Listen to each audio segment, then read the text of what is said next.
technologiques, essentiellement les opérations complémentaires, sont le cœur du projet, comme on peut le comprendre. Et moi-même, en tant qu'œnologue, je considère que le potentiel de vieillissement d'un vin blanc, vraiment, se conditionne au tout début de sa vie, ça veut dire pendant les opérations complémentaires. Alors, pour vous faire un peu l'historique un peu de mes réflexions scientifiques, il faut dire que je suis arrivée en Bourgogne en 2013 et tout au début de la prise de mes fonctions, même avant la construction de ces projets, pour être honnête, vu que je n'avais pas une expérience en vinification en Bourgogne, je jugeais nécessaire de questionner un grand nombre d'acteurs de la filière. Alors, je montre ici à titre d'exemple quelques réflexions que j'ai eues autour du sujet. Et ça, c'est vraiment une toute petite fraction. Et ça montre aussi que la diversité et la complexité des vins de Bourgogne est vraiment à l'image de la diversité et de la complexité des personnes qui le produisent.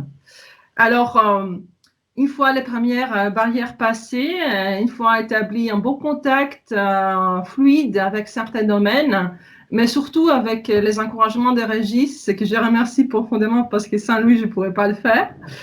J'ai réussi un peu faire mon propre discernement qui concernait les mythes et les réalités au niveau des pratiques œnologiques, essentiellement des opérations complémentaires sur la stabilité oxydative des vins blancs. Alors, une toute première grande réalité, c'est que les opérations complémentaires sont des opérations qui sont clés à l'image d'une communication plutôt traditionnelle et peu interventionniste. Après, on ajoute des grandes réalités. Un premier, c'est l'oxygénation ménagée ou poussée des mous et le sulfitage. Alors, entre l'oxygénation et le sulfitage, ce sont des pratiques qui sont considérées clés par les professionnels. Par contre, leur gestion est vraiment floue.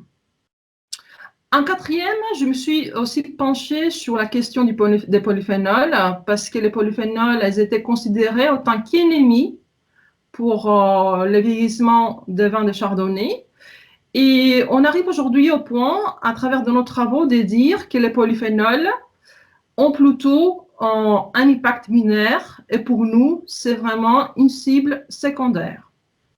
Alors oui, on sait au glutathion, et là, vraiment, on fait le focus, parce que le glutathion était considéré en tant que molécule miracle. Bon, elle a bien son mérite, mais j'ai un peu détruit son mythe parce que je ne pourrais jamais attendre à avoir une vraiment réponse si simpliste pour une question si complexe.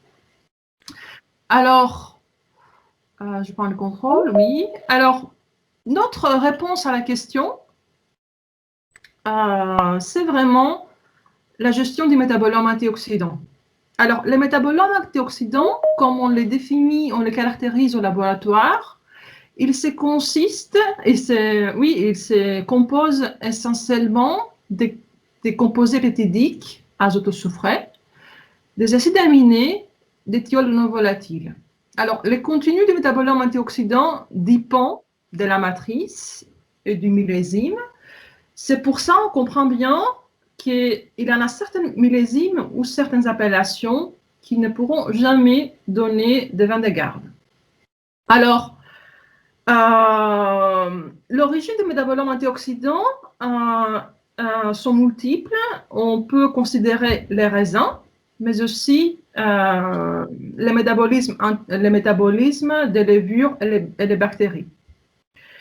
Alors, on va maintenant passer aux applications et vous montrer quelques exemples, toujours à travers de la gestion du métabolome antioxydant, qui sera pour nous, qui va nous servir en tant que curseur à remplacer ou à déplacer en fonction vraiment de l'impact de chaque opération.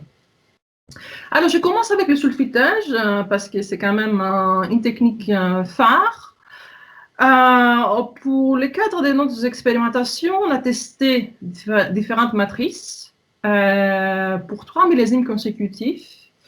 On a testé aussi différentes doses et moments d'ajout. Alors, on arrive aujourd'hui à la conclusion que le sulfitage a un impact, mais l'intensité de son impact est vraiment dépendante de la matrice.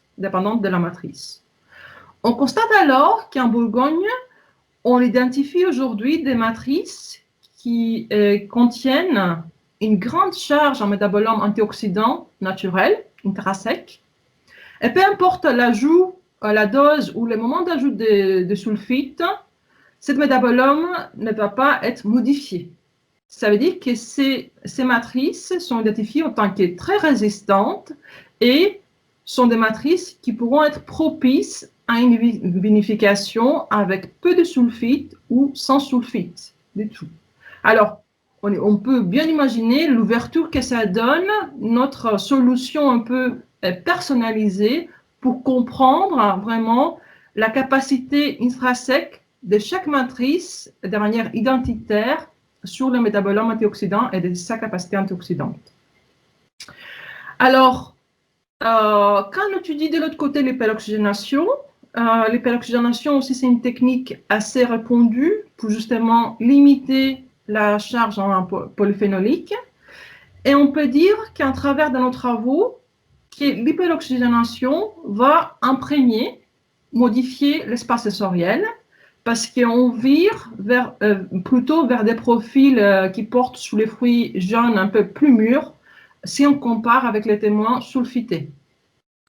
Alors, pour l'ensemble des matrices testées en hyperoxygénation ménagée, on peut dire que l'hyperoxygénation va appauvrir les métabolismes antioxydants intrinsèques des matrices.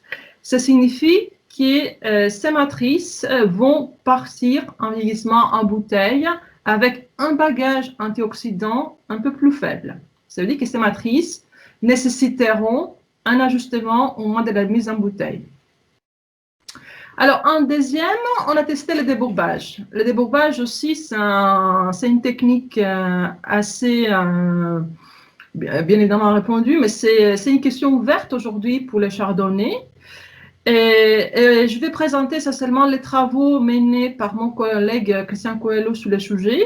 Et Christian, il a montré clairement qu'un débourbage moyen, quand on dit moyen, pour la Bourgogne, c'est entre 200 et 300, on peut monter jusqu'à 400 des fois, a un impact positif. Par contre, l'intensité d'impact du débourbage moyen est plutôt conditionnée par les millésimes. Et en dernier, au niveau des opérations fermentaires, on a testé l'ajout de certains produits œnologiques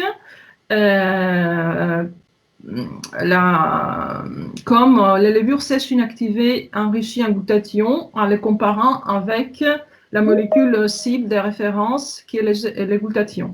Alors, ces résultats font partie aussi d'un travail de thèse soutenu l'année dernière par Florian Bahut dans notre laboratoire.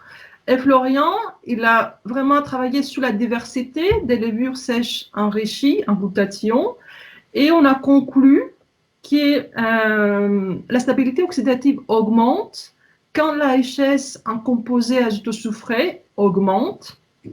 Et ça, c'est vraiment le cas d'ajout d'un produit comme l'LSI enrichi en glutathion.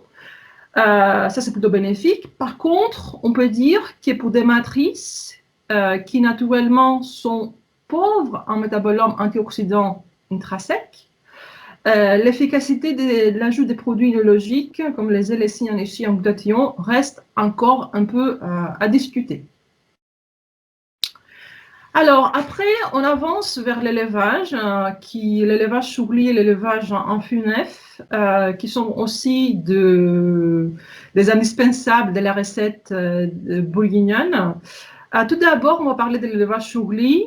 Et pour l'ensemble de nos travaux, indépendamment du millésime, indépendamment de la matrice, pour l'ensemble de nos matrices testées, je vais vous le dire, l'élevage Chourli a un impact qui est positif sur la stabilité oxydative des vins. Alors, Nos travaux, vraiment, ont fait que confirmer les travaux antérieurs qui montraient que pendant l'élevage sur lit, à travers l'autolyse des levures, on a un enrichissement du milieu en composés azotés, peptidiques et en acides aminés.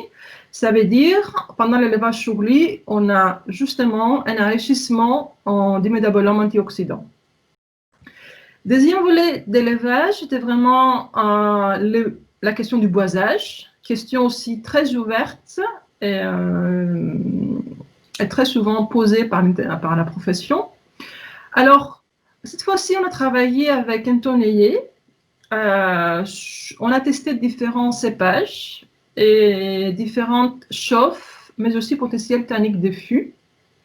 Et aujourd'hui, on arrive à la conclusion qu'indépendamment du millésime et indépendamment de la matrice, la chauffe, et nous on a testé que des chauffes légères pour rester un peu représentative de la réalité œnologique, n'a pas d'impact sur la stabilité oxydative des vins après 1 an d'élevage.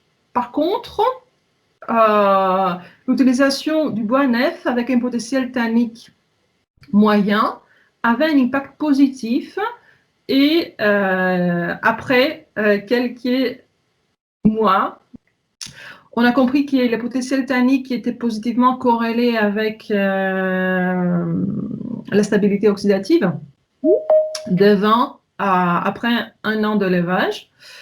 Et on a voulu un peu creuser les mécanismes et on a compris que durant l'élevage en fût neuf, on a l'extraction de composés des élages tanins, qui sont les composés du bois.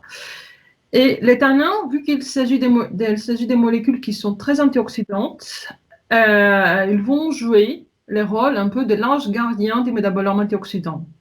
Ça veut dire que les vins en fût neuf avec un potentiel tannique moyen sont des vins qui arriveront à la mise avec vraiment leur métabolome antioxydant intrinsèque bien protégé. Et ça signifie qu'ils auront une meilleure stabilité derrière une fois en bouteille. Alors, pour finir un peu ma présentation sur les pratiques, je vais laisser pour la fin les conditionnements. Et pour moi, les conditionnements incluent déjà les conditions de la mise en bouteille, mais aussi le choix de l'obturateur. Et là, vous voyez, on ouvre un chapitre à part, c'est un monde à part. Il y a beaucoup de choses à dire et des nouvelles réflexions à vous présenter. C'est pour ça que je ne vais pas trop me retarder. J'espère que mon collègue Thomas Carbroviac, qui est vraiment le spécialiste du sujet, pourra très prochainement vous faire une présentation sur le sujet. Alors, pour vous donner un peu un avant-goût des travaux de Thomas, déjà, on sait que pour un métabolome antioxydant donné, la TNR en oxygène dissous pendant la mise va vraiment l'impacter, il faut la maîtriser. Et après, au niveau du choix de l'obturateur, on a compris à travers des travaux de Thomas en premier qu'aujourd'hui, on a la possibilité, à travers des méthodes que lui, il a mis en place, de quantifier la porosité des obturateurs en oxygène, chose qui n'était pas vraiment faisable jusqu'à maintenant. Et cette classification se faisait plutôt sur la base des observations visuelles. Alors, les tout derniers résultats de Thomas, qui est vraiment passionnant, qui ouvre aussi des perspectives énormes pour la filière, c'est qu'aujourd'hui, les bouchons, essentiellement le bouchon en liège, n'est pas le CLLQZ, mais c'est l'ensemble interface bouchon, ça veut dire c'est l'ensemble, c'est